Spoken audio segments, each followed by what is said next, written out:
Hi, I'm Eric Olson. I'm the Libertarian Party's candidate for governor. Before I get to the questions that the people here at Meredith Cable have given me to answer, I'd like to explain a little bit about myself and about the Libertarian Party. Personally, I've never run for a public office before. In fact, I never even ran for student council. But it's gotten to the point where I'm just fed up with the system. I feel that I have to do something. Instead of sitting around in my living room complaining to my friends, I have to get out and really try to make a change. And neither of the major parties represent the way I feel things should be. Libertarian Party believes that government is here to protect life, liberty, and property. Otherwise, let people be free to run their own lives. The idea that you own yourself and that you own your property and the fruits of your labor seems to have been lost by the fact that we're taxed so much. Personally, I'd like to see a government that's less intrusive into our lives, less intrusive into our pocketbooks. And that kind of leads into the very first question that they have for me here is my view of the Minnesota economy and what I would do to change things as governor. Minnesota economy is actually a good, very strong economy because of its diversity. We've got agricultural, we've got manufacturing, we've got a lot of diversity in our economy. One of the problems, though, is the fact that we are taxed so much. If you go to any of our border towns, you will see people going across the border to start business in South Dakota and North Dakota. Another problem I see is the growth of government in Minnesota. I believe it was back in 1982, 3M was the largest employer in the state of Minnesota. 3M has now fallen to 4th place. Number 1 employer in Minnesota is the state of Minnesota. Number 2 employer, the University of Minnesota. Number 3 employer, Hennepin County. We simply have too many people in government. And government it doesn't create anything, it simply draws off of the economy itself. We need to reduce government, not expand it. Also, if we change the regulatory system in Minnesota, people who are especially at the lowest levels, the people who don't have a whole lot of money, will be able to raise themselves up through using the fruits of their labor. As things stand now, in order to start your small business, a lot of your startup costs are eaten up by the regulations that you have to meet, the licensing requirements that you have to meet. What we have to do is make this more of a free market. So those people that are at the lowest stratum right now and the lowest income levels can really compete and make themselves better and not have to rely on government handouts. Right now, what regulations do most of the time is they keep people that are in power and in those positions, keep them in those positions so they don't have to have competition. They don't need to face competition. One of the other questions is what I believe the role of the government and state government in issues like unfunded mandates. Well, I'm pretty clear on unfunded mandates. I'm totally against them. And any state that would like to join in a lawsuit, constitutionally based lawsuit against the federal government requiring them to pay for their mandates would be something that I would support. It's ridiculous for one level of government to say, you have to do this, and then not fund that. As far as who controls telecommunications regulations, that's not something that should be run by the federal government or the state government.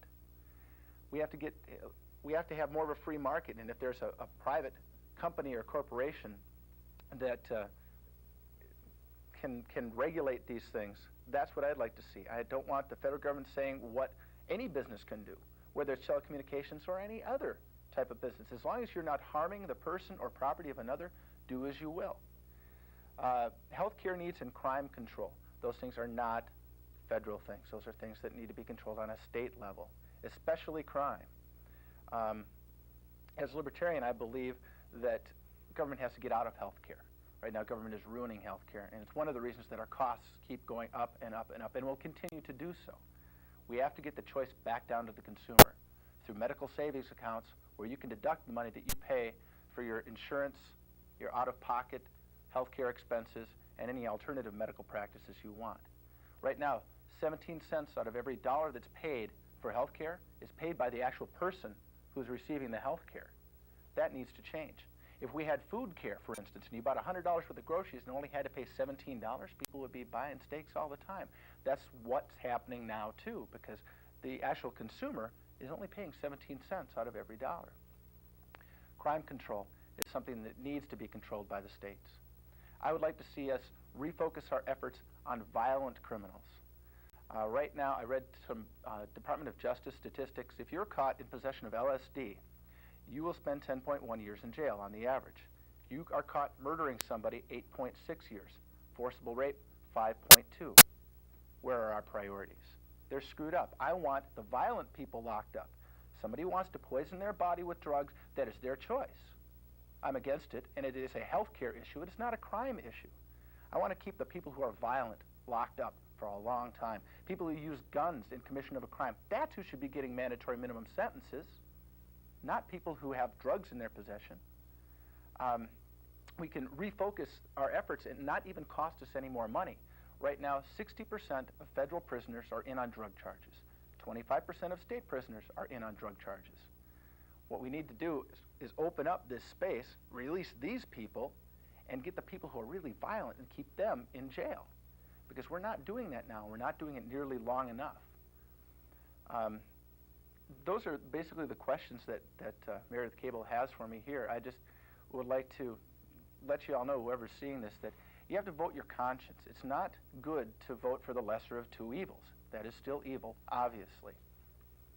What I'd like to see is everybody who's come up to me and said, Eric, you've got some good ideas, I agree with you, but you can't win, so I'm not going to vote for you. If everybody who told me that actually voted for me, we'd have a chance of winning. And I would like to see people change their philosophy from the idea that they have to vote against somebody, then they have to vote for something. We've got to change this. We've got to make some changes. The two-party system is ruling politics, and it's ruining politics, and it's ruining our state. So vote Libertarian, and if you have any questions, ask them of your politicians. I don't particularly care for this method of getting my point across, because you can't ask questions back to me, and that's the way it should be. So if you'd like to contact me, call the people here at Meredith, and I'm sure that they'll give you the number, and we'll get you any issue papers you want, and I'll even call you back personally if that's what you'd like. Thank you.